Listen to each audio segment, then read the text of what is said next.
দেখুন আর আসার সময় নয়, ওরা অবশ্যই ভিজিটার এমনি ভিজিটার ভিসা নিয়ে আসে, মেডিকেল ভিসা ছাড়া এখন কোনো ভিসা আদান প্রদান হচ্ছে না। ফলে আমাদেরকেও খারাপ লাগছে, আমাদের প্রচুর ভক্ত আছে, ভালোবাসার মানুষ আছে, অবিভক্ত বাংলায় সেই সময় পীর মুর্শিদ আবু বকর সিদ্দিক রহমতুল্লাহের ভক্ত এখনও বাংলাদেশে আছেন, তারা এই বছরে আসতে পারলেন না। তারা বৈধভাবেই আসেন, আসতে পারলেন না ভিসার না পাওয়ার ফলে। কিন্তু এখন যেহেতু আমাদের দেশ যে একটা পলিসি নিয়ে চলছে, এখন এই মুহূর্তে কাউকেই ভিসা দিচ্ছে না। আমার তো দেশ আগে, অবশ্যই আমি আশা করব বাংলাদেশ ইন্ডিয়ার সম্পর্ক আবার স্থিতিশীল হোক। আবার তাদের কোনো প্রতিনিধিকে কি আপনারা এই সাংবাদিক সম্মেলনে বা এই জলসা সংক্রান্ত সরকার কি সহযোগিতা করছে না করছে কারো কোনো বক্তব্য পেয়েছেন? ব্যাপারটা ঠিক এই ধরনের আজকে দাঁড়িয়ে গেল, যেটা দেখতে পেলাম যে আমার বাড়ির অনুষ্ঠান, কলকাতা থেকে কিছু মানুষ আসলো, চারিদিকে কিছু লাইট লাগিয়ে দিয়ে বলে দিল যে আমরা লাইট লাগিয়ে দিচ্ছি, এটা ছাড়া আর কিছু হচ্ছে না। ব্যাপারটা হচ্ছে গত বছর পর্যন্ত দেখেছিলাম একটা ফর্মাল লেটার আসতো যে অমুক জায়গায় মিটিং হচ্ছে, পীর সাহেব যে জলসাকে কেন্দ্র করে আপনারা আসবেন। দুর্ভাগ্যের বিষয় এই বছর থেকে ওই লেটার আসাও বন্ধ হয়ে গেল। তাহলে কি রাজ্য সরকার এখানে বলছেন ফুরফুরাশি উন্নয়ন পরিষদের মাধ্যমে এই জলসার অনেক কাজ করবেন, কিন্তু যাদেরকে কেন্দ্র করে জলসা, যাদেরকে কেন্দ্র করে লাখো লাখো মানুষ আসবেন, তাদের প্রতিনিধি কাউকে নিচ্ছেন না। এটা কি বকলমে এই জলসা কি রাস কি কন্ট্রোল করতে চাইছে রাজ্য সরকার? এটা তো আমি ভেবে পাচ্ছি না। আর যে উন্নয়ন পরিষদের যে কথা বলছেন যে খরচের কথা, দেবে কিভাবে? অ্যাকচুয়াল খরচ কত হচ্ছে না হচ্ছে যদি ঠিকঠাক বলে তো প্রশ্নের সম্মুখীন হয়ে যাবে। কারণ পশ্চিমবাংলাতে বেশ কিছু ধর্মীয় অনুষ্ঠান আছে যেগুলোতে প্রচুর মানুষজন সমাগম হয়, যেমন ফুরফুরা শরীফে আছে, যেমন আপনার সাগরে আছে মেলা লাগে, তারকেশ্বরে আছে, আরও কয়েকটা ধর্মস্থানে বছরের নির্দিষ্ট সময়ে প্রচুর মানুষজন সেখানে সমবেত হন।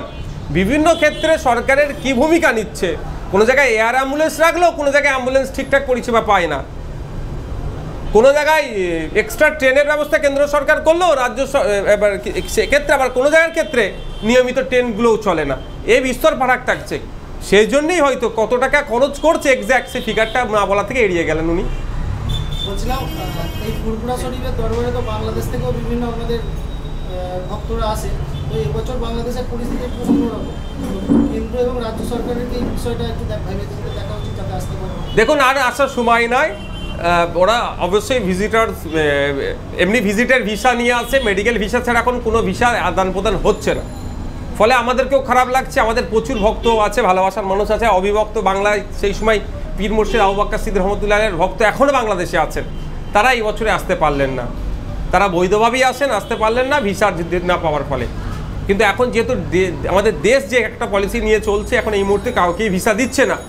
আমার তো দেশ আগে, অবশ্যই আমি আশা করব বাংলাদেশ ইন্ডিয়ার সম্পর্ক আবার স্থিতিশীল হোক, আবার পুনরায় ঠিক হয়ে উঠুক, কত আগামী বছরে আসবে। সাংবাদিক সম্মেলনে আজকে এসনাসি চক্রবর্তী রাজ্যের মন্ত্রী তিনি বললেন যে অন্যবারের তুলনায় এবারে অত্যাধিক আধুনিক পরিষেবার ব্যবস্থা করা হয়েছে। দেখুন কি পরিষেবা হচ্ছে না হচ্ছে, আমি একজন পীরজাদা হিসেবে আমি কিছু জানি না। আমার পিতা এখানকার পীর সাহেব একজন সিনিয়র মোস্ট পীর সাহেব হিসেবে তিনিও জানেন না। শুধু আমার পিতা নয়, ফুরফুরা শরীফে যারা সিনিয়র মোস্ট পীর সাহেবরা আছে জিজ্ঞাসা করুন, এই বিষয়ে তারা কিছুই জানে না। কি অত্যাধুনিক করছে তারাই জানে। আমি আবারও রিপিট করতে বাধ্য হলাম যে আমার বাড়িতে অনুষ্ঠান হচ্ছে, পাশের বাড়ির কেউ এসে বললো 4টে লাইট লাগিয়ে দিয়েছি, এটা কতটা সত্যতা আছে সেটাও আমি বলতে পারবো না। আর লাইট লাগানোর গ্রহণযোগ্যতা মানে যথাযথতা কতটা আছে সেটাও আমি জানি না, কারণ আমাকে তো কিছু জানানোই হয়নি। কোথায় লাইট লাগাবো, কোথায় রুম লাগাবো, কোথায় অত্যাধুনিক ব্যবস্থা গ্রহণ করছি সেটা তো আমাকে জানানো দরকার, সেটা তো জানাইনি। এই অনুষ্ঠানে উন্নয়ন পরিষদের ভূমিকা কি? দেখুন অবশ্যই উন্নয়ন পরিষদের তো ভূমিকা রাখা দরকার।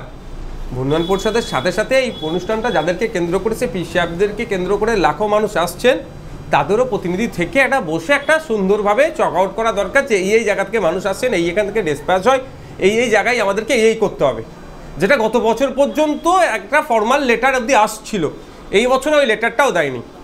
তাহলে আমরা পীর সাহেবরা কী করে বুঝবো? তবে জানিয়ে রাখি, এই সরকারের 2-3 বছর লাস্ট 2 থেকে 4 বছর হচ্ছে এই পরিষেবা পাচ্ছে। এর আগে পর্যন্ত বিনা পরিষেবাতেই ফুরফুরা শরীফের লাখো কোটি ভক্ত মুরিদ আসেন, তারা নিজস্ব দায়িত্ব নিয়ে আসেন, সুশৃঙ্খল হয়ে আসেন এবং সুশৃঙ্খল হয়ে ফিরে যান। এই লাস্ট বিগত কয়েকটা বছরে সরকারের কিছু পরিষেবা দিচ্ছে, পরিষেবা দেওয়ার নাম করে এটাকে যে হাইজ্যাক করে নেওয়ার অপচেষ্টা চলছে, সেটা কিন্তু এই বছরে যেন আমার একটা খটকা লাগলো। কারণ এখানে জলসা হচ্ছে, এখানকার কোনো পীর সাহেব পীরজাদাদের সাথে সেই অর্থে কোনো কনসার্ন করেনি। নির্দিষ্ট কয়েকটা পীরজাদা পীর সাহেবকে নিয়ে ফুরফুরা শরীফ নয়, তাদের সাথে আমার মনে হয় কনসার্ন করেনি। ফুরফুরা শরীফের সিনিয়র মোস্ট যারা পীর সাহেব আছেন তাদের কনসার্ন নিয়ে আমরা চলি। উন্নয়ন পর্ষদ এখানে যে খরচ হচ্ছে এই অনুষ্ঠানে ইজারা হবে, তার নিয়ে অনেক পীর সাহেব একটা অভিযোগ তুলছে যে এর মধ্যে সোশ্যাল মধ্যে ভূত দেখছেন, যে খরচের হিসাবে দুর্নীতি দেখছেন। দেখো, আমি এটা বলতে পারবো না, কারণ হিসাবই তো জানি না কত খরচ হচ্ছে, কি দুর্নীতির কথা বলবো। কত টাকা বরাদ্দ হলে আর কত টাকা খরচ হলে সেই তথ্যটা পাওয়ার পরই তো আমি প্রশ্ন করতে পারি যে আপনি এত টাকা বরাদ্দ করেছেন, কিন্তু আমাদের নজরে যেটা দেখছি সেটা এত টাকা বরাদ্দ হয়নি, এটা বলতে পারি। কিন্তু সেই হিসাবটাই দেখতে পাচ্ছি না, দুর্নীতির প্রশ্ন এখানে আসবে কি করে? আগে হিসাবটা দেখা, তারপরে তো ধরবো। সেটা জানার জন্য আলাদা কোনো ব্যবস্থা করবেন? অবশ্যই তো জিজ্ঞাসাবাদ করবো সময়ের সাথে সাথে, কিন্তু যাদেরকে জিজ্ঞাসা করা হয় তারা তো উত্তর দিতে চায় না। উত্তর দিলে হয়তো ওই আপনি যেটা বললেন সোর্সের মধ্যে ভূত হয়তো বেরিয়ে পড়তে পারে। এসনাসি চক্রবর্তীকে প্রশ্ন করা হয়েছিল যে তোহা সিদ্দিকী বলেছেন যে আমাদেরকে ডাকা হচ্ছে না বা আমরা কোনো বিষয়ে জানতে চাইলে হলে আমাদের উত্তর দেওয়া হচ্ছে না। উনি বললেন যে এই বিষয়ে আমরা এই প্রেস কনফারেন্সে বিবৃতি দেবো না, কি বলবেন? দেখুন, আপনি একজনকে জিজ্ঞাসা করেছেন, তার উচিত হবে যথাযথ বুঝিয়ে দেওয়া। এড়িয়ে যাওয়াটা আমার মনে হয় অনুচিত।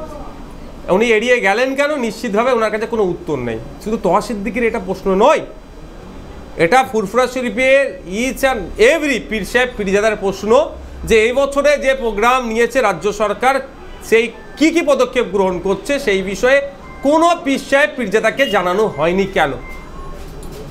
তাহলে কি পীরজাদাদেরকে বাদ দিয়েই সরকার নিজের মতো করে পরিচালনা করার চেষ্টা করছে? ওই আমার বাড়িতে এসে অন্যজন বলছে পরিচালনা করবে, পীর সাহেব পীরজাদাকে সম্পূর্ণরূপে উপেক্ষা করেছে। আর এইটার আমি মনে করি এর দায়টাও পীর সাহেব পীরজাদাদের একটা অংশ। কারণ এর আগে পর্যন্ত সরকার একটা নির্দিষ্ট কয়েকজনের কাছে এসে ফুসফুস করে দিত, ভালো লাগতো। নওশাদের কাছে এসে সরকার ফুসফুস করে কিছু করে দিচ্ছে, এবার আমাকেও উপেক্ষা করে গেছে। এটা যদি সর্বজনীনভাবে পীর সাহেবরা করতো সেই সময় এটা করার সাহস দেখাতে পারতো না। তো এখনও সময় আছে।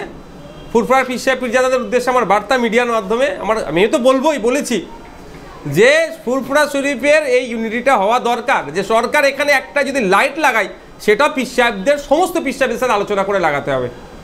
কিন্তু দুর্ভাগ্যের বিষয়, বিগত বছরে 2-3 জনের সাথে হয়তো আলোচনা করে লাগিয়েছে, এই বছর ওই 2-3 জনকেও উপেক্ষা করেছে।